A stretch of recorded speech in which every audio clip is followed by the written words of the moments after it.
Quand le rêve tourne au cauchemar, Stella Matutina est aux anges lorsqu'elle intègre un parcours sport-études au lycée pour pratiquer sa passion, le karaté. Mais en terminale, elle va vivre un enfer. Au début, ça a commencé par des toutes petites choses. C'était des petits actes, des petites moqueries. Et je me disais, demain ça va aller mieux, c'est pas grave, et j'en parle pas. Et sauf que le lendemain, c'était toujours de pire en pire. Donc c'était des moqueries, des insultes. Ça a été jusqu'à l'agression physique. Et ensuite, à partir de mars, il y a eu une agression sexuelle. Et avec le harcèlement sexuel, donc c'était des menaces, des attouchements, tous les jours. Seule, face à son quotidien insoutenable, elle s'enferme dans le silence. Concernant le harcèlement scolaire, je ne souhaitais pas en parler. Pour moi, c'était trop compliqué. J'avais honte. Je voulais aussi protéger mes proches pour ne pas leur faire du mal. Et après de nombreux événements vraiment compliqués, j'ai décidé d'en parler. Donc j'ai d'abord contacté ma maman en lui disant peut-être 15% de la réalité des choses.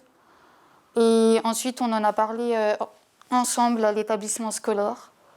Et malheureusement, ma parole n'a pas du tout été prise en compte ni entendue. Et ensuite, quand le harcèlement sexuel a pris place, ça m'a encore plus enfoncée dans une loi du silence parce que j'étais menacée, harcelée tous les jours. Et du coup, c'est seulement un an après que j'ai réussi à raconter vraiment ce que j'ai subi. Parler, raconter son histoire pour encourager d'autres jeunes comme elle à briser le cercle vicieux du silence, c'est tout l'objectif de son livre Face cachée, publié en cette fin d'année. Alors évidemment, quand on est dans la situation, on entend bien autour de nous, il faut en parler, mais pour nous, c'est juste impossible. Moi, ce que je pourrais donner comme conseil, c'est d'y aller petit à petit. D'abord, essayer de se confier à une personne, que ce soit de notre famille ou dans l'établissement scolaire. Ça peut être aussi l'infirmière. Vraiment d'essayer d'y aller petit à petit pour vraiment sortir de ce cercle.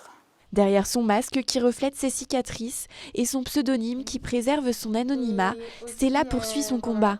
Aujourd'hui étudiante, elle continue le karaté et souhaite écrire la suite de son histoire dans un second livre.